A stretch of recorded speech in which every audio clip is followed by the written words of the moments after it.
Okay, good afternoon, everyone. It's 3:31 p.m. I'm calling this meeting of the Maple Broadband Executive Committee to order for November 7th, 2024. So first up is to approve the agenda. I would actually like to request one amendment to the agenda that I distributed earlier this week, which is to add marketing under section 7, maybe after E, before the dashboard, sorry, before the parking lot. So, having said that, I'll entertain a motion to approve the agenda with my friendly amendment. So moved. Okay, Nancy's got a second? All right. Any further discussion? All right, all in favor of the agenda as amended, raise your hand or say aye. Steve? Ellie, I was out of the room at the moment you said you were going to add something to the agenda. So if you could repeat it, please. I wanted to add marketing under section 7. Okay. After E. So Then between E and F. Great. All right. So Here's we've Jeff. approved the agenda. Welcome, Jeff. And by the way, for the record, welcome to Lynn Dunton, who is our newly appointed treasurer by the governing board and is starting to come to speed now. So very happy to have you here as a guest, Lynn. You can feel free to, please don't be shy if you have questions, although I expect that you'll probably have a lot of questions and we'll do the proper onboarding next week. That sounds great. Thanks. Okay. So next up is approval of the minutes from October 17th. So I distributed a draft of that, and then I distributed an amended draft because there was a section that had insufficient detail. So I will entertain a motion to approve the amended draft. So moved. There's second? Second from Nancy? Yep. Does anyone have any comments or edits? Okay. All in favor of approving the amended? Oh, Steve, is that a call? Okay, that's approval. All right. Jeff, are you voting? Aye, yes. All right, great. That's unanimous. Okay, public comments. Would anyone like to make a public comment at this time? Maple Broadband related, please.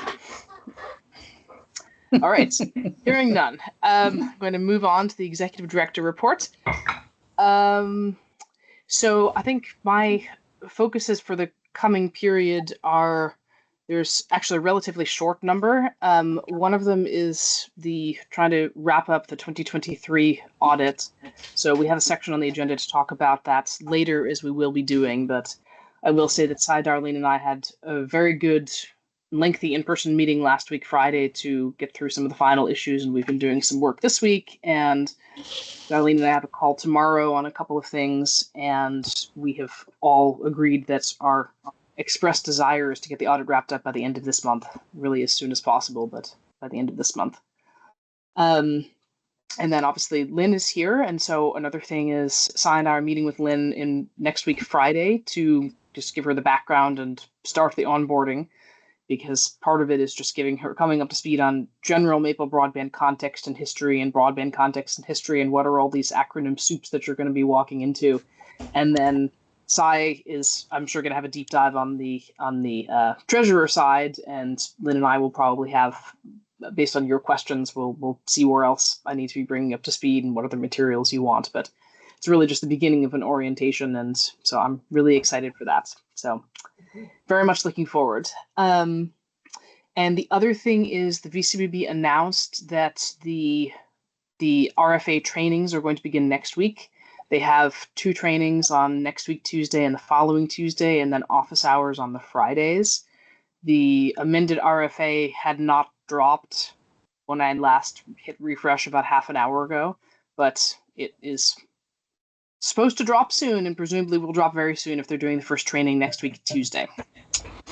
So that will take up some time, I'm sure, to read that, see what it currently says, see what remains unclear, and with the presumptively final RFA, start to work on preparation for submission of the pre-application, at least.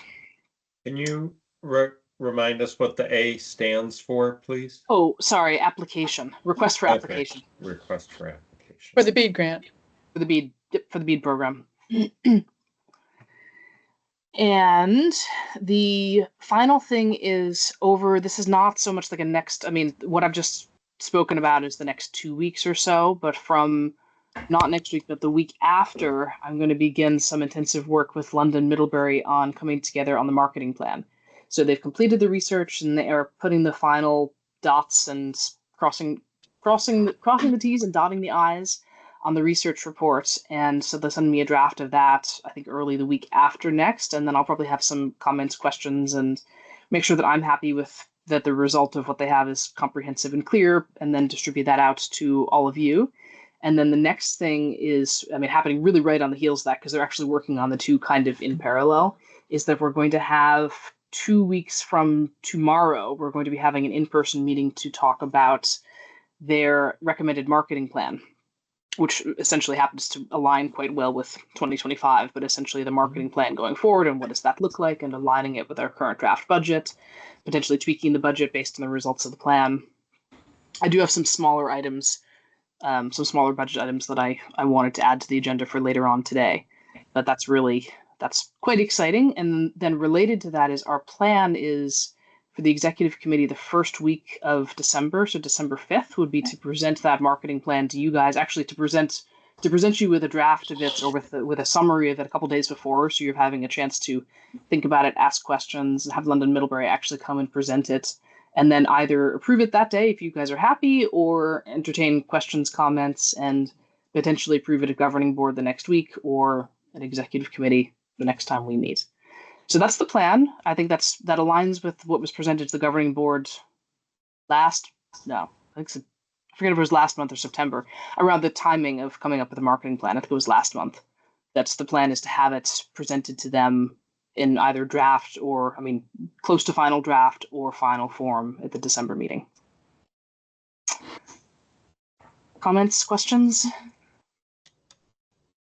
How does our budget for 25 anticipate that marketing plan?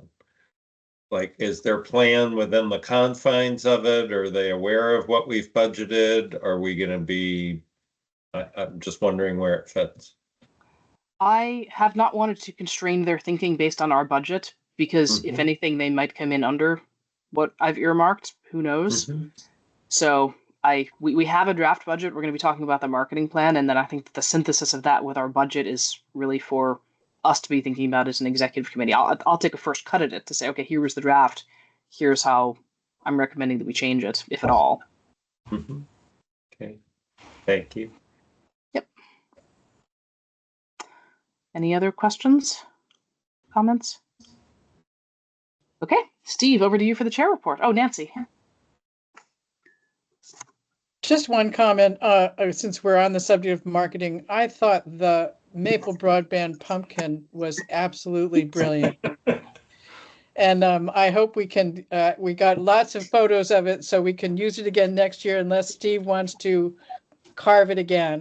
No, I can't take credit for that, Nancy. In fact, I think we heard about it. I think maybe was done by somebody at London Middlebury. Oh, really? Yep. It was done by I Ashley. thought it was you. I pictured you carving away. But anyway, it really was great. Yeah.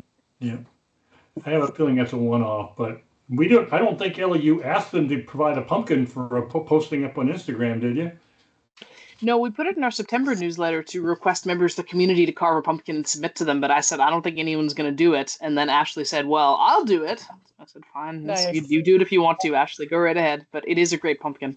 Really nice. Okay, so for my report, I just want to go really high level and give you just a couple minutes of my time. We're all aware of what happened on Tuesday with the election, and I think as it relates to Maple Broadband, I think it could have a huge impact on what we do. We don't really know what things are going to look like next year, but at least I for one, fear the worst. And so it could have a significant impact on our business plans. For example, Ellie's talking about marketing.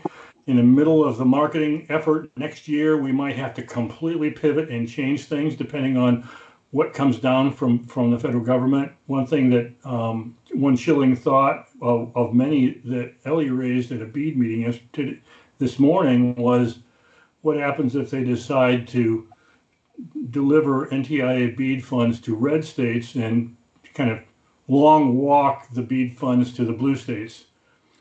In a normal world, that's not something that we would ever expect to happen, but I don't think we're in a normal world here. So I guess my overall guidance is I think we need to be prepared to pivot, and we need to always think about plan B, because it's impossible to contemplate what might happen, but it's reasonable to expect significant disruption in operations, including maybe whether or not B just gets folded. We just don't know. Right now, we're in great shape because we don't have any debt. We're really we're not in great shape maybe, but we're at least quasi-sustainable with what we're doing until things settle down. So I guess I'm just asking everyone to think about the what ifs as we proceed, and be prepared to raise concerns about perhaps some outlandish potential outcomes that we'll be faced with in coming months.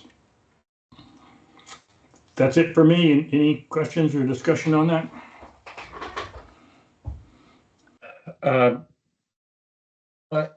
I think, we'll have an operations update. It's always good to know where we stand with respect to number of subscribers and our hurdle to become self-sustaining. So may I ask that now, based on Steve's comments?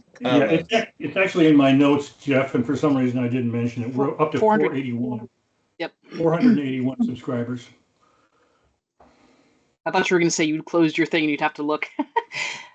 Yeah, 481. And I think, so thank you, Steve, for raising that, because obviously it's been on my mind as well. What are some of the contingency plans? And we did discuss it in the Vacuda BEAD meeting this morning. So I suppose actually let me just move on to BEAD, because I think that some of the headline around BEAD is what I covered earlier, that the VCBB is moving on. And basically the summary of our discussion this morning is... Could I just do a quick timeout? Yep. I don't know. Lynn, do you know what BEAD stands for? I don't know what it stands for, but I do know this is the big grant. Yeah. Yes. So what does it stand for? Do you know what it stands for? It's broadband equity, access, and deployment. And let's see if I pass the test. And it's federal funding to bring broadband to areas that don't have service. There's also an income component to it, Ellie? Nope. No. Okay. That's one. Yeah, there's one of the program requirements is a low cost plan for eligible residents, but that is different than the universal service mandate. It's a big pot of money. Mm-hmm. And it came about as a result of Biden's bipartisan infrastructure bill that was passed like 3 years ago or something like that. It was, multi-billion dollars, and it was a bipartisan act, which gives me hope that it'll still be available to us once things shake out, but that remains to be seen, I think. Yep. So, so the summary of the meeting this morning is certainly uncertainty exists, but we can really only plan with the information that we have. So it makes sense to think about it, consider what could happen, but for now we have to proceed with our current understanding of the world and lessen until we know otherwise. Having said that, a couple of things come to mind, because obviously one of the concerns that many people are thinking about is around tariffs and what's going to be the impact of tariffs on input costs. And I think for the most part, because that was one of the things I was thinking about, is, should we go try and pre-buy materials now? And to be determined, but I think for now, my understanding is that we should not, because the BEAD program anyway has a Buy America, Build America requirement, whereby all of the, and typically we anyway, because the ARPA funds we're using, we have to buy American-made cable, and our other costs other than cable are relatively small. The vast majority of our cost is actually labor.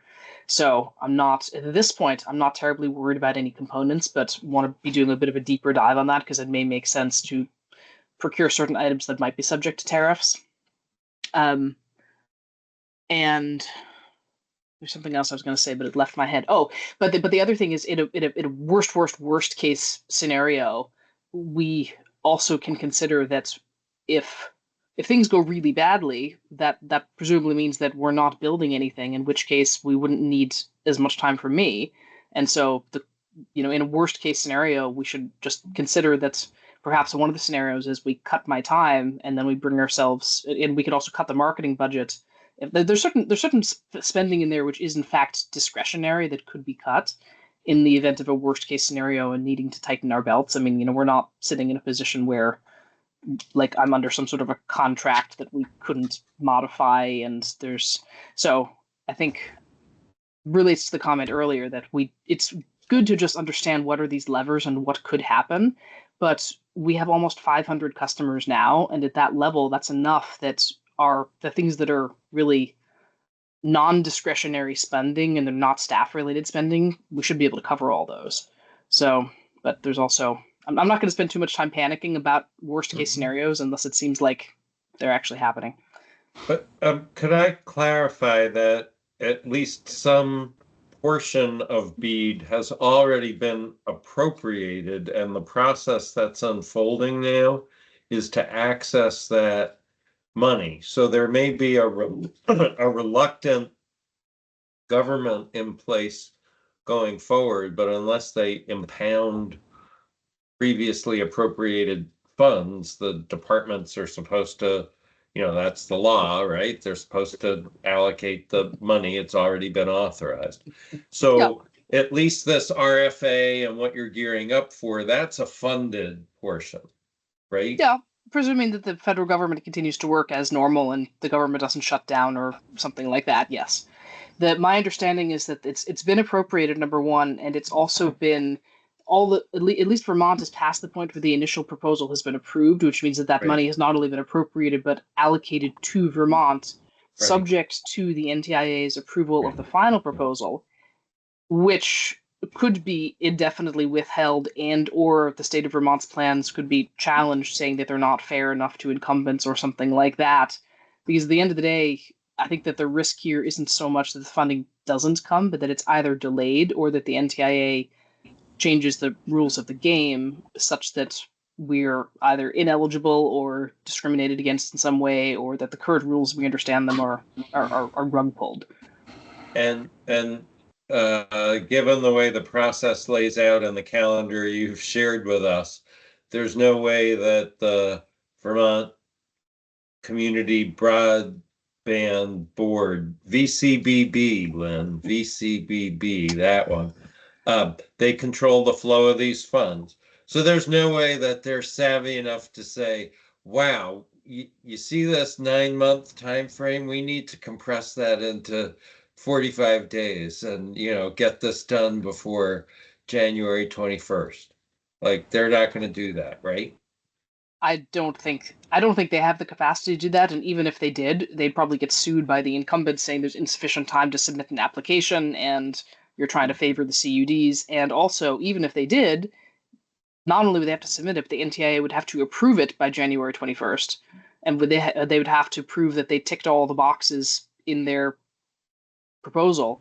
So, I mean, we understood this to be a risk earlier this year, and we're basically telling the VCBB it would be good if things could be signed off before January 20th, 2025, but one thing has led to another, and we are where we are, and realistically, there's just no way they'd be able to get this pulled in before that. Yep. But good question. Very good question. I mean, if we thought it was even remotely possible, I guarantee you Vukuda would be calling for it, but it's just not. We're too close, and there's too much to do. Okay. Is there anything else on BEAD? Okay. Going to move on. Steve, would you like to give the operations update, or would you like me to do it? Why don't you, Ellie? Okay. So we've had the update on the number of subscribers. We had our bi-weekly meeting in Syracuse this morning. We did not receive a splicing report. We are of the understanding that the transport route, the main transport splicing, has been completed, which would enable Waitsfield to go. That hasn't been. Okay. We thought that was the case, and they were going to confirm. Yeah, I got a contact back from Jamie. He's saying Wednesday. Okay. Anyway, so we are shortly, the transport route will be fully spliced. Waitsfield can go set the cabinet and fire it up and test it. And then the splicers are going to move on to the distribution splicing. So we had originally been thinking about mid-month for service activation. We don't have an updated date yet, but I imagine it's probably not going to be by the 15th, but hopefully before Thanksgiving. Certainly before the end of the month, because there's not really that much to do on the distribution side. So that's that. And then the other thing is we received last week, I think it was, we received our approved permit from the town of Shoreham for a couple of line extensions. 2 are buried and one is setting 2 poles to connect one customer on Brown Road. So that includes Oliver Howe Court. So really excited about that. We don't have a date yet for when Syracuse is going to start that work, but obviously they want to get it done before the ground freezes. And then there's also a little bit of work up in Virgins, which is buried work on Pine Oak Park, which is a private road. We have to do a little bore across a property to get to the aerial section, which has already been done. So, and that's going to be it for the construction for this year. And so that then moves into the planning and optimization of what we can do next year, which is the plan that I'm working on in conjunction with the budget. And just as we're talking about that now, I was telling Steve yesterday, the day before, but I'm having a devil of a time because the maps, so we understand what the BEAD eligible addresses are. What I don't understand is where Fidium actually has fiber, because I thought they'd built out all of Middlebury. But when you look at their website and you look at the FCC map, it looks like certain sections haven't been built. And maybe that's outdated data on the FCC map. The FCC map is going to be updated with what providers have self-reported was live at the end of June, sometime this month. We don't know when. Which hopefully will give a little bit of a better indication, but it's very difficult because the Fidium website says one thing, the FCC map says another thing. I'm hoping that when the map is updated, they'll be a little bit more consistent, because when I'm trying to do the planning, it is really helpful to make sure that we don't plan to build areas where there is in fact already fiber, unless they're necessary routes, right, as per our existing policy. So I thought I understood all this, and I started looking at the maps a week or so ago, and I said, oh my gosh, this is just a mess.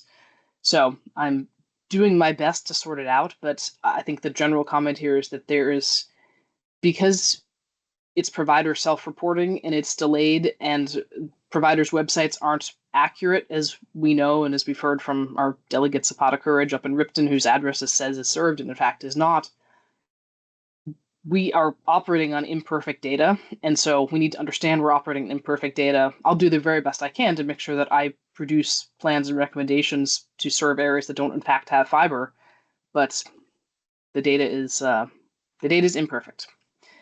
Nancy and then Jeff? Is there no way to get some pressure put on Fidium to give accurate data through the state, through the Public Service Board, or? You know, I actually raised that on a call that we had with Fukuda and VCBB on Tuesday. I mean, the Public Service Board has historically taken the position, both public and private, that they have no mandate to demand information from providers. And as a matter of fact, they're considering stopping requesting the information because providers are just giving them the same information they've given to the FCC.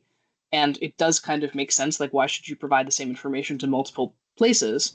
The problem, of course, is that the FCC has a rule, but they don't enforce their rule. And so there's inaccurate data left, right, and center, and they're not doing anything about it. And that's not going to change. If anything, that's going to get worse.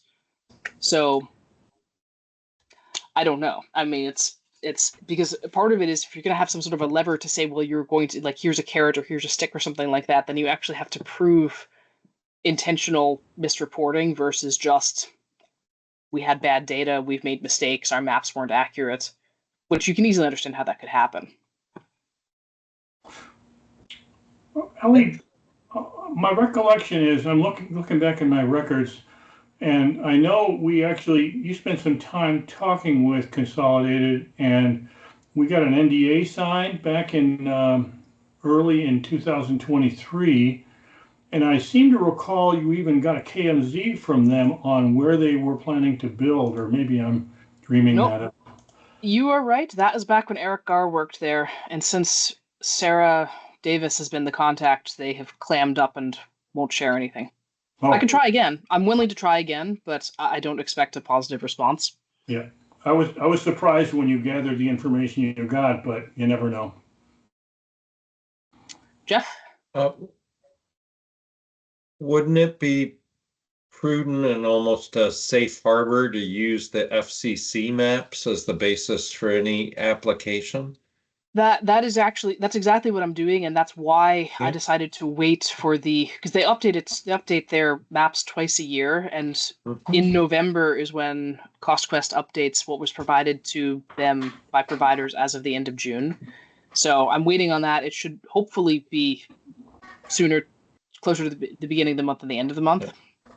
But I would avoid, trying to discern the differences between Fidium and that. It, doesn't seem like a great use of time. Work with the FCC, and, my background is in real estate, and looking at the way these communications companies, promote what they have covered is sort of the classic real estate developer. Oh no, all those are sold on that plan. These are still available, and it sort of feels like that. That they've done more than they have. Right. I mean, having said that, our goal at the end of the day is universal service for our district, and so perhaps one of the things we might anticipate doing that is to reach out to residents in areas that Fidium lists as served and find out if they are in fact served. Because I've heard anecdotally, I know of at least two anecdotes. One is our own delegate in Ripton, and another is a woman that mailed the VCBB in East Middlebury that Fidium claims are served that aren't served. So where there are some, there may be others. So let me write that down. I will see if we can get London Middlebury to help us figure out how to do that. Okay. Okay. Other updates. I don't have any other updates. Is there anything else anyone would like to ask about? Okay. I guess I'd like to ask about how the pace of installation is going from your point of view. About the same as it ever has. The number of registrations has slowed down, so the queue is smaller. So I think that if anything, they're probably getting through them a little bit faster just because there's fewer of them. Okay. And that's one of the things I want to talk about in the marketing section I've just added to section 7. So, Okay. Moving on to section 7, audit updates. Sai, can I ask you to give the audit update? No, it's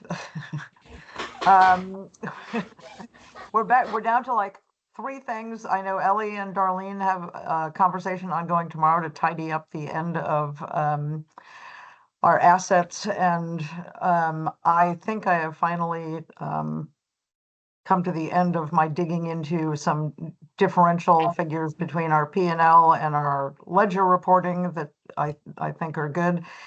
And I have a note out to our auditor to say, is there anything else that we've missed? And we want to be done by the end of the month. So we're cranking away because we need to get it done. But I think we're down to the last kick the ball through the uprights and get it over with. One hopes. What else, Ellie? I think that's basically it. I think that's it. Yeah. Ellie, Darlene, and I are becoming really good pals.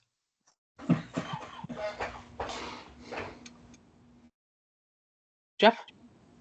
And will they then issue a draft for your review? Okay, so you'll have a chance to go through that, and Lynn would have that opportunity as well. And then Absolutely. okay, and then once issued and acknowledged, it would be presented to the executive committee, the governing board, both. How? Certainly to the executive committee, and I think we've always distributed it to the board, the governing board. Have we not, Ellie? I think we have. Yeah, I'm trying to remember what our bylaws say about who actually gets to approve it. If you give a second, I'll have a look. Okay. It's been a while. We've only ever done it once. Nice. And this is a single audit, right? Yeah. Yes.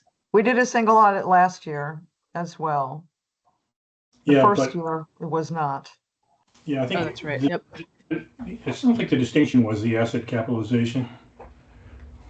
Yeah, we didn't have any assets, so it was really easy. Then we started like turning things on at the beginning of 23 and trying to. Okay, so the bylaws, so the approval of the audit is not one of the items reserved for the governing board. So the executive committee could Okay. approve the audit, which is my Right. remembering, which is my That makes recollection sense. of how we've done it previously. Yep. And then Ellie, once we approve it, assuming we approve it, we've got until what, the end of this year to distribute to all of our member towns? I don't think the statute specifies anything but distributing the audit, but we'll post on our website. We have to file it with the federal clearinghouse as well as the state, which we'll do as soon as it's approved, I think. And the auditor files a bunch of paperwork as well too. For the Yeah, we single have to audit. file. Yeah, and we have to file with the VCBB. So I think now that there's the electronic reporting system for VCBB, I'll file it with them and you file it with the state and feds. Okay. So what leaves then is the annual report and the budget, which does need to be distributed, by the last day of the month, December? Last day of the month of December, which is not when I'm going to be sending it. I'll be sending it before that. Good. And does anyone, do you recall whether what we told the governing board about the audit? Did we must have said something. I just can't recall. And when we did it. We have said to them the same thing that we've been saying to you, that we're working our way through it, that the asset capitalization has been really complicated and taken a long time. And every time we think we're there, then there's one more question. But once it's done and we approve it, yeah, do we do anything with the governing board?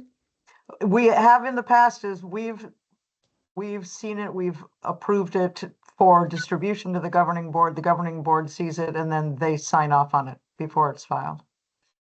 Okay. Thank you. Great. Thank you for that update. I'm feeling good that we can see the finish line here. Yeah. So it was much more murky 2 weeks ago. So I'm feeling much better now. Even a week ago. Okay. All right. So next up is representing build plans and crowd fiber. So wanted to get your feedback on this. Let me pull up what the website currently says. But basically the question is, we're all aware of the uncertainty both around BEAD and when is BEAD happening, and what we're just discussing about what actually needs to be built. But at the moment, our website is not, it's not necessarily representing our build plans with our current best understanding. But so the question is, what should we actually, how should we be positioning the areas that are planned? Because, for example, I have all of Ripton and Middlebury right now is not currently planned, or most of Middlebury, except for the areas that are known not to be having service. Can you guys see that? Mm-hmm. Yeah. And that was the specifics of the question, is that, so for example, here, Salisbury, actually quite a bit of North Salisbury has Fidium now. Leicester doesn't, but a lot of Leicester does, and we're listing that as planned, whereas there's sections of Middlebury that we would build with BEAD and we would actually even have to build to get through to up here that are not listed as planned. So I guess the question is, because Steve had pointed this out, and it's a very good point, I was hesitant to go start updating this thing with BEAD routes and so on, because there's a lot of things in flux around like what and where and when. And so, but having said that, what we have now is not accurate. We're getting very few. We're not getting very many registrations in these areas. That doesn't mean we aren't getting address searches. So, what is the thought and guidance of the executive committee about how we should represent areas where our build plans are uncertain? Steve. I really have, for a long time, have thought that the words that you use, planning and seeking funding, is a great catch-all, and you could use it for even the ones that we're thinking about building, Ripton and Middlebury. That works just fine. And then all that BEAD stuff that we've got that's up in front of us that we're hoping to have BEAD money for, planning and seeking funding. I think it works just fine. Keeps it real simple. I think what I don't think is a good idea is to include in the description the fact that it's already served by some other provider.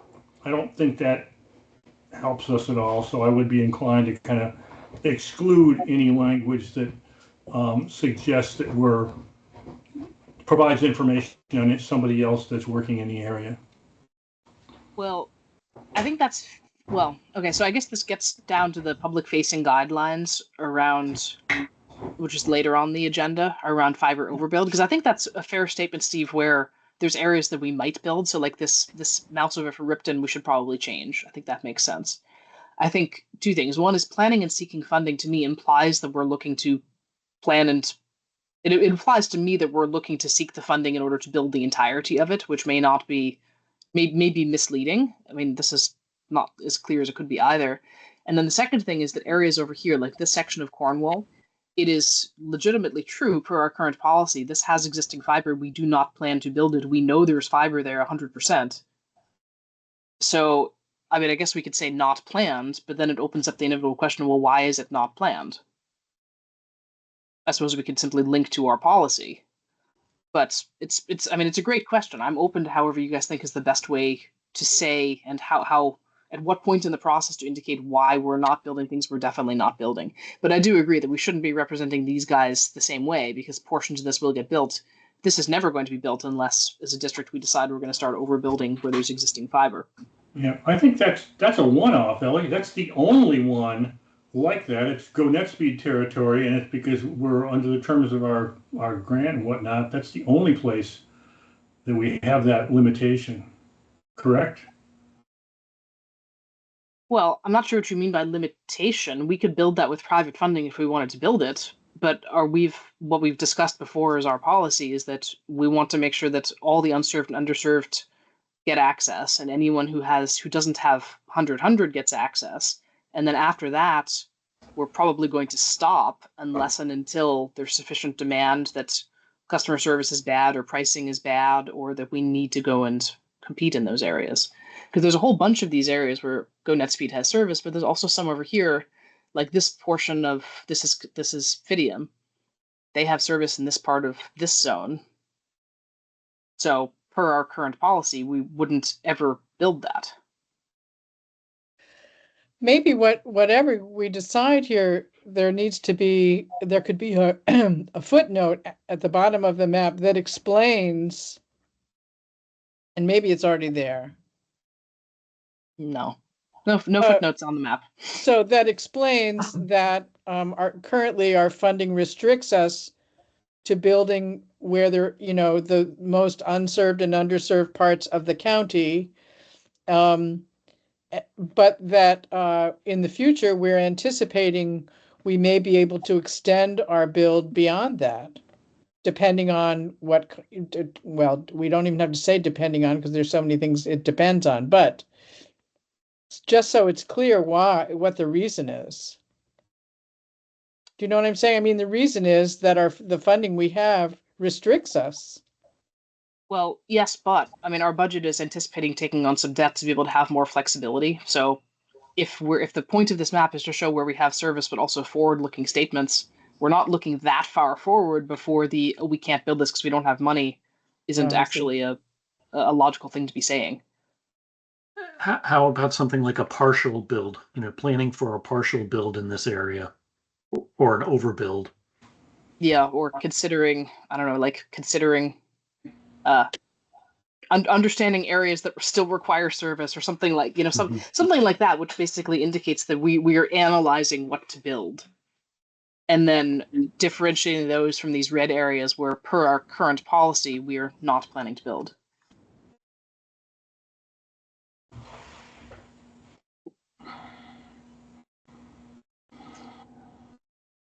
I think I have what I need. Yeah, maybe what might make sense, Ellie, would be for you to just send us a brief email and tell us what you plan on doing so we at least understand. Because I think from my perspective, I'll defer to you pretty much. I think we all share the goals here. So I think as long as we understand how you're going to apply your rules, I think that probably would help. Yep. Okay. I mean, when you think about who the audience is, especially, it's people lots of people might be looking at this, but the people we most care about are people who are possible customers who are either being really poorly served by an incumbent or, so I guess the wording as you think about the wording, keeping that audience in mind. Yep. Great. Agreed. Okay. Anything further on this one? Okay. I'm going to move on to the next one, which is service order charges. So I received a mail from Roger Nishi a couple of weeks back, but we haven't had a meeting. And what he was essentially saying is that if they need, so what happens right now is we get, when we install the new customer, we receive a fee from Waitsfield for the installation of the drop, and then we receive a $20 service order fee, which is basically for the truck roll. And we incur that fee again if someone disconnects and reconnects service, either for, I mean, usually it's seasonal, but it could also be for non-payment or something like that.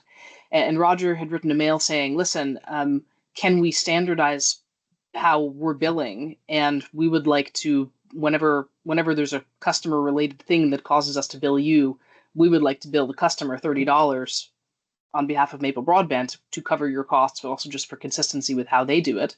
So he wanted to know if they could do that, and I said I would discuss with you guys. See if I could find the exact email so that I can pull it up and show you.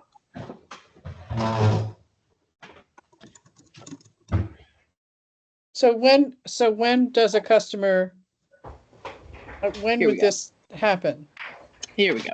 So it's a reconnection charge when a customer is disconnected or needs additional work after the initial install. I hope you can read that.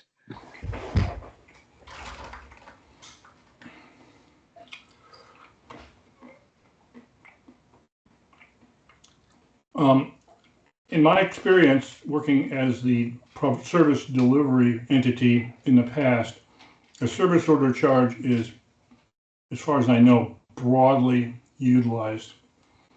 And it makes a lot of sense to me when there's a record change. Somebody calls and says, I just got married, changed my last name, something like that. Still, that requires work in the back office, and somebody has to pay for that. In my opinion, that $149 installation charge, that should include the service order charge. It does too. That's not what we're talking about here. We're talking about a reconnection. So if you have a seasonal customer who disconnects and then we have a truck roll, we get charged $20 to reconnect them. Or if because of something that happens the customer side, they need to come back. Like if, I don't know, like if the customer schedules installation and then they show up and then they don't get to access the basement because they forgot the key and the wife is at work or something like that, then we would get billed that $20 times 2. So but I think the main use case is the reconnection fees. But so what if it's a customer who is disconnected because they couldn't pay? Do they also get a reconnection charge? That's a good question. What should the policy be? I mean, I think, Nancy, you're actually asking a quite interesting question, which is, I don't know that we really have a proper policy right now about if someone is disconnected for non-payments. I know that Waitsfield reaches out to them to try and set up a payment plan or whatnot, but we don't have a policy about under what circumstances we might, I don't know, like waive certain fees or, or including service order reconnection fees. Well, I guess I'm raising that because I think we in that particular kind of case, we should waive the fee. For everyone who has a late payment, or do we do some sort of income qualification, or how would we do that? I don't know. I don't know. Yeah. I mean, I agree with you in principle. It doesn't make sense to be adding injury to insult or insult to injury. And, you don't want to be creating something which is more likely to cause the customer to churn and creates more of a debt burden for someone who legitimately can't pay. Yeah. But it comes back to this whole question of, well, how do you qualify someone? Well, so most often when this comes into play, it's when a customer is a seasonal customer. Is that the typical? I mean, in my mind, that makes sense to charge for that. But I wonder what the other cases are. Yeah, it's a good point. I mean, what we could do is we could say that we're comfortable charging this fee for all cases except for where the customer was disconnected for non-payment, in which case we need to better understand the situation, and probably the default should be not to charge in that scenario. Yeah. Can I just clarify? I heard truck rolling, but truck doesn't have to roll to disconnect or reconnect people, does it? No, not necessarily. Not necessarily. Right, $20 wouldn't cover a truck going, down the street. I wouldn't think. So this is done at a switching station or in their office or something like that, and it's essentially an administrative cost, right? Yeah, I think that makes sense. I mean, this mail is a little bit vague. I'm not sure what it means by additional work or service after the initial install, or when exactly it would be charged. I guess we need more detail, huh? Yeah, I guess so. So why don't we have it that, it's waivable for disconnection at the discretion of Maple Broadband. If you get contact from a customer who said, look, I fell behind on my bill and I want to re-up and they're trying to charge me, you have the discretion to waive it.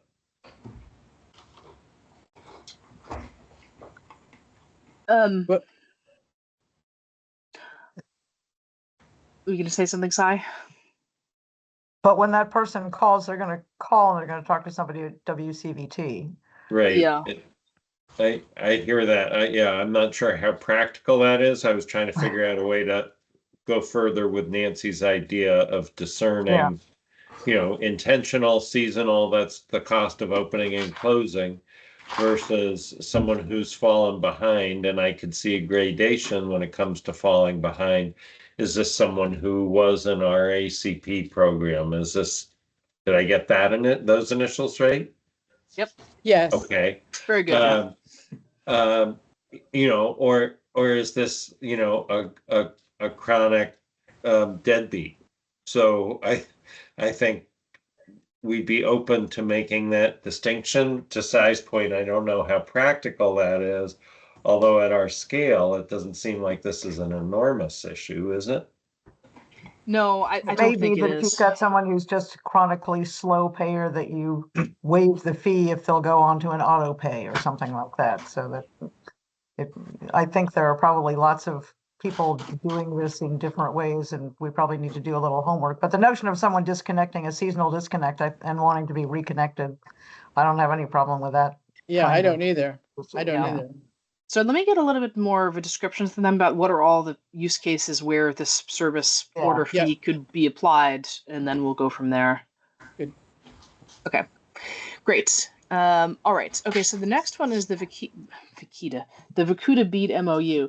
So there is a draft MOU which I will circulate out to you guys. I think it's nearly finished, and part of the BEAD program requirements is that there is a quiet period from when the full application window opens, I think, until it closes, when potential recipients are not allowed to talk to each other about anything related to their applications. And depending on how this is read, this could be read to mean that Vacuda members aren't allowed to go and talk to each other about a broad variety of things. And so Vacuda has drafted an MOU which essentially says the following Vacuda members are planning to participate in BEAD, and we are going to continue to have general planning meetings, and we will not violate any of the rules of the quiet period, but we're going to keep working with each other.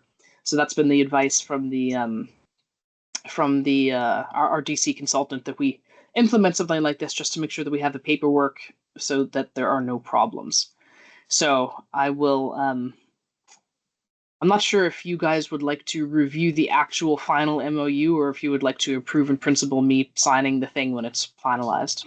I don't think there's any urgency on it. Go ahead, Steve. I move we approve Ellie to sign that MOU at her convenience when she's confident that it's satisfactory to us. Is there a second? Got a second from Shannon. Discussion? What's the purpose of the quiet period? To make sure there's no collusion between bidders. Oh, I see. Okay. Any other discussion? All in favor, raise your hand or say aye. Okay, thank you guys. Okay, Steve, over to you for E. Yeah, so the overbill policy, well, it was released almost a year ago, and when I read it after I released it again just a couple weeks ago, I realized that it wasn't very good. So my first thought had been to rewrite it entirely, and I got to thinking about it. I got some feedback from several members of the executive committee, all which kind of fed into the fact that we probably ought to discuss this a little bit now. And then once we have a clear understanding of things, perhaps it would be easier to draft something that makes a lot of sense. So the concept behind the overbill policy is that once we've completed our universal service plan, which is a plan under which every address in Addison County has access to broadband service, once that's complete, it'll mean that every address in Addison County has access to somebody's broadband service, be it Maple Broadband, Go NetSpeed, Consolidated, whoever else is playing out there. There's just a handful of them that are in that situation. So once that universal service plan is completed, we have good reason to continue to build in some of those areas, at which point then we will have built new fiber network into another provider's territory. And when Ellie and I had a brief chat about this, I think the most persuasive reason that the most persuasive argument for doing an overbuild is in Comcast territory. Because Comcast is under the disability of the fact that they can't offer symmetrical service. Every fiber service provider in the county can deliver 100 over 100, 100 upload, 100 download service, or more or less, depending on who's subscribing. And Comcast can't. They can do big time download, but they can't go more than 20, 25 megabits upload. So they're at a competitive disadvantage, and that is not going to change because they're tied to the coaxial cable that they're using to deliver their service. So I think the first thing that, and I think Ellie, you kind of qualified this when you and I were talking about it, but it seemed like that our focus in an overbuild environment might be, first of all, to leverage any competitive advantages. I think there was a time when we first started building out that Go NetSpeed was at a disadvantage because their customer service was terrible. Perhaps that's not the same anymore, but I think regardless of Go NetSpeed, I do think that I think we should kind of focus most of our attention on building out areas of Comcast areas and use as a basis some analysis that helps us understand what the density looks like. Try to get an understanding of where we're going to get the biggest bang for our buck, and then proceed accordingly. And I think what I had in my draft from early last year was a suggestion that something that's done more like what we're doing down outside of Shoreham, where we've got a small neighborhood that all gets together and pushes Maple Broadband to get broadband service because all they've got is DSL now. That's a different kind of story, but my thought at the time had been that's more of kind of an ad hoc solution that we provide on a per case basis when someone says, I want Maple Broadband, and we say, sorry, we're a mile away from you. We can't afford it, but if you can get some more people to join you in this petition, we'll have to do an evaluation, and perhaps we can do something about that. So, Ellie, now that I've said all that, perhaps you can straighten me out. I think that sounds pretty accurate, Steve. I think that there's probably I guess in my head there's two reasons. Well, there's three things. The first thing is, as I said earlier, there's people who are legitimately unserved, underserved, and then there's people who only have access to asymmetrical cable. And also, we know that where there's asymmetrical cable and no fiber, the pricing is very high. That seems anecdotally to be the case. So that's also not great from just the general interest. So in my head, that is the map of what we wish to build as a district, as we were discussing earlier in the call. And then I think for the remaining areas, there's two scenarios. One is the one that you've described, which to me is the little build, where a resident or a couple of residents, they have fiber from someone else that's available, but they petition us, and then we have to make sure there's a business case to do a small line extension. The other scenario would be where there's actually, and this is more likely to happen in the years and decades to come, that if there is some sort of a systemic problem with the customer service or the pricing or something of the other fiber provider, such that there's a wider community outreach to say, hey, we need to have another choice here, that then becomes a proper, bigger capital project to go and put fiber into those areas wherever they are. So it's like small overbuild, big overbuild. And I think it would probably, as we're writing this policy, it actually probably makes sense to talk about both of them, because the latter isn't really anticipated in the short term, but goodness only knows. And the other thing that I had asked Ellie, I was being really serial about how we did this. That the first thing we need to do is we need to take care of our universal service commitment. And then once we've completed our universal service commitment, then we can start thinking about overbuild. And Ellie took exception to that. She thought that under the right circumstances, we could do both concurrently. You want to add to that at all, Ellie?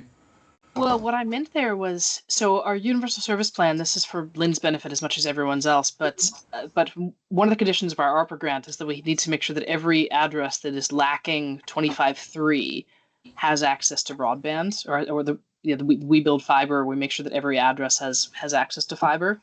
So the first thing is there are certain areas that are not required under our Act 71 universal service plan that have provider self-reported 25.3 DSL, and in fact do not. So that's one category. But the other thing, and this is the more substantial issue, is that, and I could show this on a map, but there's some areas, for example, the southern portion of my town of New Haven and northern bits of Middlebury that are clearly unserved, underserved. They have DSL that lacks 25.3. However, they're BEAD eligible addresses. So if we were to wait to build anything before we built to them, we'd have to wait until the BEAD program came and we built to them before we built any of the other things, such as the areas that have Comcast only, with the more flexible funds. And in an ideal world, we would have BEAD funding or some other grant funding, and we do it in that order. But in the real world, as I said, the BEAD money in a best case scenario will hit about a year from now, and in a worst case scenario, maybe after that. So practically speaking, I think what we actually need to do is do things in a bit of the other order. So we tackle what we can actually build with the money that we have that's not grant eligible, and then when we get the grant, we build the things that are grant eligible. Otherwise, we could choose to do what EC Fiber has done and essentially ignore BEAD and say we're just going to take on a bunch of debt and build this stuff as fast as we can in the best possible order.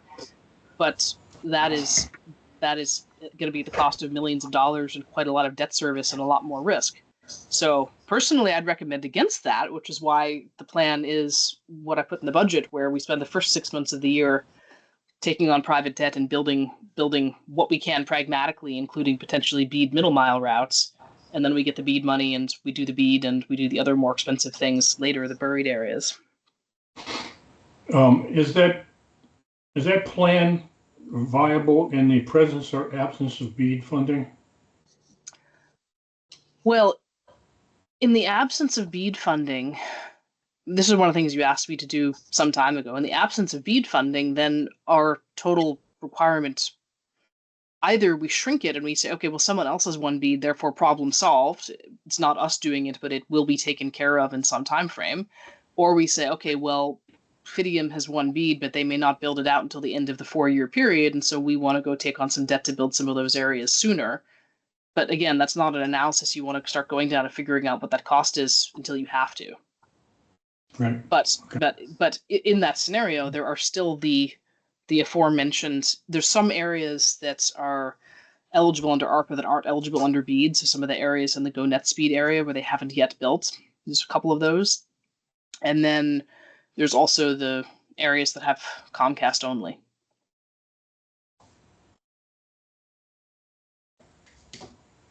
Jeff. Is it conceivable that there could be an overbuild that's paid for by the parties that are requesting it? It's I'm thinking possible. about a neighborhood that says we want you here. What's the cost to bring it? Yeah, what I plugged in my first draft, Jeff, was the idea that, and again, it was, I'm just spitballing here, but the idea had been that we'll take care of you. You don't need to pay for installation, but you have to commit to 1 year of service or something like that. So in other words, if they, that may be onerous, so maybe that's a no-no and it's not enforceable, so maybe it's not worth it. But my thought had been, if we can bring on 10 new subscribers on our nickel, but they'll offset that expense by committing to us for a while, that might be a good trade since it's a long-term revenue stream for us versus a one-off. That makes sense, Jeff? It does. I'm hearing you're going to rewrite the details of this because just the nit, there's a bullet about for a period, neighborhood member commitments to subscribe to Maple broadband service for a period not to exceed 12 months. I'm thinking it's not less than 12 months, right? Yeah. Okay. Right. Yeah. And to your point, the problem with this is, and you may have done this in your business efforts too, Jeff. All I do is write up a straw man. It's really necessary. It may be pretty crazy and may not make any sense, but it's a starting point. Yeah. Oh yeah. And so I'm always welcoming. We got to go in there and fix it so it makes sense. But to your point, you're right. Not. Yeah, that should be just the opposite of the way it was written. I agree. Okay. Yeah. Do you? This may be a far-fetched question, but in my imagination, which is possibly legendary, it has seemed to me that over time, because we're a not-for-profit and the other providers are for-profit, we're going better pricing as well as better service is going to be something that we can offer people way better than any of the other providers. Is that, I mean, so it seems to me that although maybe people don't like switching and all of that, but it seems to me that we're going to be able to, we'll be in a position, a competitive position over time that makes overbuilding something that people might really want, quite, and that we might be able to really unrestrict ourselves in many ways about that. I mean, it'll just depend on how much we feel like putting ourselves through, but yeah, my thought on it had been that the upside is that when we overbuild, we're giving people a choice. We're introducing competition into the marketplace, which is always good. The downside is there's no way for us to project what kind of penetration we're going to get when we do that. So we could sink $5 million into building out Comcast territory, and we get 3 subscribers. Well, there's a different approach. I mean, I think Comcast to me is a substantially different scenario than the fiber. The reason being that A, it suffers from service challenges, and B, I shouldn't say we know for sure, but anecdotally, the evidence seems quite clear that when there's no effective broadband competition, their prices are stupid high. So I think that we're able to compete both on quality and price with Comcast, but with the other fiber providers, that's not the case. It's essentially the same service, and they're actually cheaper than we are. Now today, and in the future that may not be the case, but one of the things that we could do to mitigate this is just take a page from how people do this in other parts of the world, and rather than just building willy-nilly, if in the future we think that we're cost competitive, but we would go and we would say, okay, people go and pre-register, and when there's enough interest from your neighborhood, then we'll consider building, potentially only if y'all sign 1 to 2 year service commitments, so that we know that we're not going to be taking on a debt burden and raising prices for other people because you said you were interested and then backed out. But I think this is all kind of a little bit down the road. And I think, Steve, you might have been looking at the clock because we are 24 minutes to the end of the hour, and I have a couple things I want to talk about under the marketing next. Yeah, give me please just a minute here to do the other part of this. It's a Of course. real quick screen share. Could I just mention one other thing while we're looking at this, please, on the overbuild? And it occurs to me that there's analogy between this policy and a discussion we've had previously about installation costs. And I've raised almost as a marketing strategy, couldn't we do on-bill financing for installation costs to spread that out over a period of time to try to get that impediment, that hurdle to entry to reduce that. And this seems like an analogous process, right? This is about potential customers and the capital cost to get them hooked up.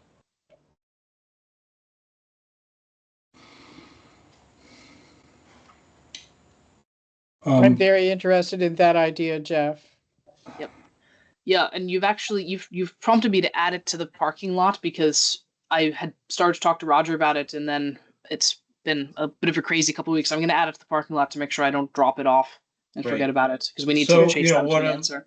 What I'm thinking, Steve, is just it doesn't seem that we would recover our overbuild costs if a group of 10 neighbors each signed up for a year and then dropped out. I'm not saying that's what would work, but we're not making that much money. So this idea of coming up with an on-bill financing mechanism will, Maple Broadband will make the capital investment to bring service to you, and there's a cost to do that, and you're going to repay us over a period of time in addition to your service monthly cost. There's this recovery of capital cost. That's what I'm thinking we should be shooting for. I think it helps us with getting service to people already in our service territory who aren't moving ahead. Good. Yep, great idea. In recognition of Ellie's point that we're running out of time here, I don't really think we need to dwell on this. There's not a heck of a lot to this plan. I think the only thing that really initially occurred to me when I pulled this up recently was that VCBB keeps pushing their calendar out. And I don't really, we have no idea when this is all going to happen. When we wrote this, we expected that we'd have BEAD money this coming year. And I would not be surprised if we don't have any build money next year. We might not. But I think if only for that reason, I'm afraid we might want to think about pushing the end year out to 2029 and then kind of refine this table a little bit to reflect that. And I think to Ellie's point, I think what we also might want to do is, for example, if broadband stumbles because of what's going on in Washington, the resource reduction column, there might be some kind of not a yes or a no, but a maybe, which means, we have to reduce the money we're putting into salaries or whatever else it might be at some point on this. But I don't think we can't plan for that now. We have no idea what's going to happen. We hopefully will have a glimmer of it by the middle of this next year, but it's kind of unknowable. So I guess the only thing I'd want to pitch at this point is a suggestion of at least to float the idea of making the end year 2029 instead of 2028. I guess I first want to ask, I haven't pitched this to Ellie. What do you think of that, Ellie? Is there merit to that? I don't think I would so much shift out the end date as just shift the start date exactly to your point. And I also think, Steve, that it probably makes sense, given the uncertainty, not to worry too much about this until there's more certainty around do we get BEAD and what's the BEAD timing. So revisit this in whatever, April, May, June, whenever it is that there's clarity. So that's my 2 cents. Yeah, I think that's a great idea. There's just too many unknowns now. Things could be wonderful in 6 months or something like that, or we could be kind of on hold. You just don't know. But Ellie, do we have, without B, do we have, will we have enough to do the construction in 2025 that we want to do without getting a loan? Or how are you thinking about that? Well, the budget that was approved is to take on 2 million in debt next year, and between that and our town ARPA and our Okay. remaining ARPA grants, we would build some things while we wait for BEAD. And do you have the information you need to arrange for that financing? I'm still trying to figure out exactly how much it is, which leads back to the conversation earlier around waiting for the FCC CostQuest to update their map so that I could have a little bit less shifting sand and say, okay, I'm doing the plans based on what is the currently best available reported to the feds data of where there is and isn't service. And then from there, I will finalize both the budgets, but then also the funding plan. And then, of course, Okay. the operational model as well, because in order to get funding, you need to be able to prove that you have a sustainable business plan. Okay. All righty, Steve. thanks. Have you identified sources for that funding? That seemed to be the biggest problem we were having a couple of years ago.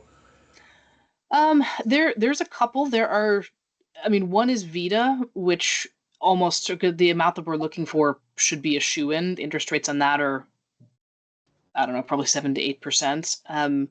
There's a couple other groups that I'm talking through the VCBB that have slightly lower interest rates because they're socially responsible capital. I guess the other editorial comment here is I'm trying to get this sorted out as quickly as possible, both because we need to get the budget done, but also because back to the conversation earlier, there could be some uncertainty around interest rates and financial stability, and so it's maybe better to get something papered sooner than later. Yeah. Although, such instability is probably already factored into the rates. But we still don't know. Are we organized as a 501c3? Nope, we are a municipal entity. Municipal not-for-profit officially. Can we issue tax exempt debt? We can. What do you mean tax exempt debt? Oh, I don't want to go down a rabbit hole in light of time, but as we begin to explore this, we want to make sure we understand whether we could structure it in a way to qualify as tax exempt debt. So your local bank could buy a bond from us or through Vita that's tax exempt, and that should knock, 1.5 to 2 points off an interest rate. Oh, okay. The answer to that is guaranteed to be yes. That's how EC Fiber did their initial bootstrapping. They raised a couple $1 million through selling promissory notes that were not only tax exempt but had very good interest rates. Okay, so we should be, if we can do tax exempt debt, even in today's market, we should be a lot better than 7 or 8%. Well, depending on who's funding, right? Because the problem with that is that you've got to go sell it in $10,000 or $5,000 increments. Not necessarily. Okay. Well, let's chat offline once I hone down the number. I think that it will be good to get you and Lynn together and make sure that you understand the number, support the number, and we talk about what the different options are. Because I've had some initial conversations, but not too many, because I need to hone down what the number is and when we need it. Mm-hmm. Okay. All right. So I'm going to move on then to the marketing section. Is that okay, Steve? Are you finished? Okay, great. Okay, so on the marketing, there's two promotional items that I'd like to bring to the executive committee for consideration and potential approval. The first one is this is an idea I got a couple days ago because this is Thanksgiving month, and the idea is to offer. So let me back up. I think I mentioned earlier, our registrations have been slowing down for whatever reason. I think it's just because we've launched service in new areas and we've captured whatever is easy to capture.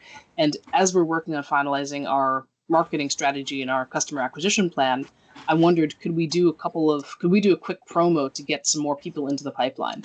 So the idea was to offer 50, this being Thanksgiving month, to offer $50 for anyone who either signs up in this month or upgrades their speed in this month to be donated to a local food shelf. And then the donation would happen, I mean, for the speed upgrade, it could happen immediately. For the food shelf, it would happen the month basically after they pay their first bill. But it would be a Thanksgiving themed charity promo to try and see if we can get some more people either to increase our ARPU or to increase our pipeline. So that was the idea. And then I divided my discretionary spending by $50 and came up with 30. And I said, well, hopefully we might get more than 30. So if the executive committee thinks this is a good idea, let's see if we can approve it. So it's a donation to the food shelf for upgrading to faster service or for signing up, and then the donation would up. only happen after they were installed and paid their first bill. So it's not like, sign up and then we'll donate and then you never actually get service. Jeff, you're muted. I think it's a great idea. We should be trying to drive up our subscriptions. When you say the food shelf, we have multiple communities, many food shelves. What are you thinking? I haven't got that far. If you guys have recommendations, or we could even spread it across a couple of towns. But just conceptually, to this being Thanksgiving month, to say we're going to be helping to feed people over the course of the winter, you can do your little bits. Essentially, make a switch you might be thinking about doing anyway, and do a little bit of good. Yeah. I don't know if there's a way to do it, to the food shelf serving the area of the subscriber. I don't want to make it too complicated, but if we could make it that would be good. Look, if we get hundreds of people signing up, I will happily make the spreadsheet. Exactly. Okay, thank you. So you don't need a motion, you just wanted a sense of the board? I do need a motion because I suppose if I have another purchasing agent approve, we can go up to, 10,000? Steve? Didn't you have a second item that would fall under the same category? Do you want to talk about the second one as well? I do, because you may consider moving them both in the same motion. Right. So the second one was, so obviously still waiting on the final output of the research report from London Middlebury, but one of the ideas that they had, which I think is a great one, is to do a holiday card to current subscribers to thank them for their service and to give them back a little bit of something. So the idea would be to give them like a free coffee at a coffee shop. People in Virgins, we might pick different coffee shop than the ones that are down in Shoreham and Orwell that are more likely to go into Middlebury. But that was the idea, because part of what they've heard is that customers don't necessarily feel a local connection to us, which is, a little bit strange, but it is what it is. And so just a way of making a little bit more personal, kind of small company. Thank you for your service. Here's a little something. And then if they don't use it, they don't use it. So taken together, what's the dollar magnitude of what you're thinking? Well, let me see. We have 481 subscribers. If we assume about $5 per, that's $2,405. Not everyone's good. The idea would be to have a coupon that's, like, we do a deal with certain coffee shops where we only get charged for people who use it, rather than we, send out a $5 gift card to everyone. That's just going to get lost half the time. So probably it might be a little bit more than $5 per, but not all of them's going to take it. So that would be about $2,000, give or take. And then add on some postage and printing, right? Yes, plus postage and printing. Good point. So call it 2,500. Make it 5. And for the food shelf item, are you thinking about a budget for that too? Well, that depends on success, and the idea here is that we would be making more money on it than what we'd be spending on it, so it should pay for itself. So we want to make it open-ended? Yeah, well, we were talking about doing it through the end of the year, because you also want to give people some urgency. You do it like a pilot program. Do it like a pilot. That's exactly it. Do it like a pilot program because they have other ideas about other kinds of pilots and what sort of incentives could work. But we thought this being the holidays, let's try this and try a balloon, see what happens, and use that to inform other pilots. So let me start this by making a motion. I move that we proceed with both of your proposals, Ellie, with an understanding that the food shelf item, we need to move fast on it because Thanksgiving is coming fast. But it's a pilot program to end at the end of the year, and then the assumption that the coupon would be in the neighborhood of $2,000, and it's a one-off. Basically, if we're doing it now, we re-implement something if and when we choose to at a later date. So I'll make a motion. We approve Ellie to proceed with both of those. Is there a second? Second, with a friendly amendment to raise the 2,000 to 2,500. Okay, that's a friendly to me. Discussion. Everybody seems to think this makes sense. I think what I like about it is Ellie's thinking on her feet. She's thinking about some ways to kind of make things a little bit more active, and I really don't want to discourage her because I think this is great because some of us don't necessarily take the time to think about those things. So very much appreciated. All right. So no other questions, comments, discussion? Okay. All in favor, raise your hand or say aye. Okay. Thank you guys. Much appreciated. In fairness, the second idea was London Middlebury is not mine. And the first one I actually was inspired by another ISP, but thank you anyway. Thank you for the support. Yeah, and speaking of London Middlebury, I know that Ellie shared a lot of that annual report information with the governing board, and I think she shared it as well with the executive committee while I was away. And so I didn't really get a chance to take a look at it until I got back from my time away. And it is just absolutely a wonderful, wonderful document. And one thing I thought Nancy would be really pleased with is they spend, it's page 3 of that annual report. It's all about WCBT and about all the work that they've done, all of their accomplishments. I think they've gotten short shrift in the past because we're so focused on the building new network that we don't even worry about what WCBT is doing. And I thought that was just spectacular. So very, very pleased with it. As I told Ellie, it sounds like she's covered all this stuff with the governing board, but I plan on reminding them in our upcoming meeting about that annual report, because I think part of what Ellie and I talked about was how are we going to, if it's as good as I think it is, how do we share it within our community, whether it's handed out at our town meeting day or Well, right, what we do about that. especially since we only get maybe half a page in regular town reports. Yeah. Yeah. When Ellie and I talked about that, we said, we've tried and failed.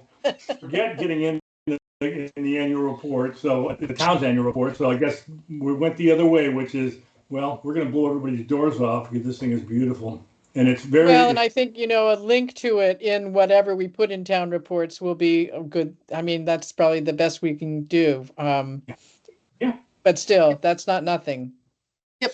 So speaking of the annual report, I have 2 quick updates. So I want to move on to the parking lot. So one of the things is we are actively working on that map.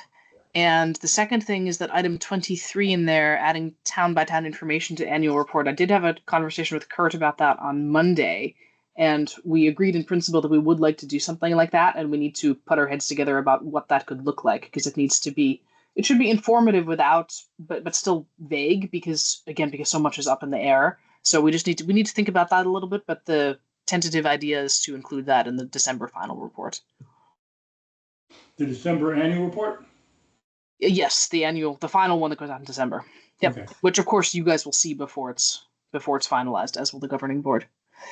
Okay, so I have no other parking lot updates. We've covered a number of them today, and the other ones above that don't have any updates. I have a real brief update on the draft personnel policy. I have started. I was using the ACRPC personnel policy, which was updated in 2019 and reviewed by Vermont League of Cities and Towns. Since I'm now back in town, I started playing around with it and customizing it a little bit. And then I know that both Cy and Jeff volunteered to take a look. So it's in progress. And when I'm done with the first pass, I'll get it to those guys, and then we'll go a little bit further. Great.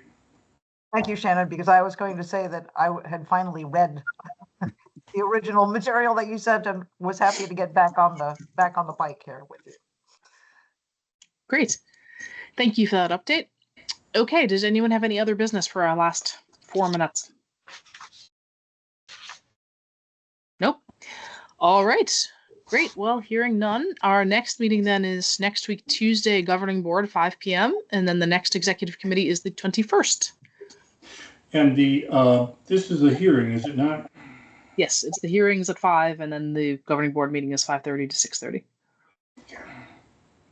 Okay. Great. Okay. I move we All adjourn. right. Thank Yep. you all. Have a great evening. Yes. Thank you. I know. Bye. Bye.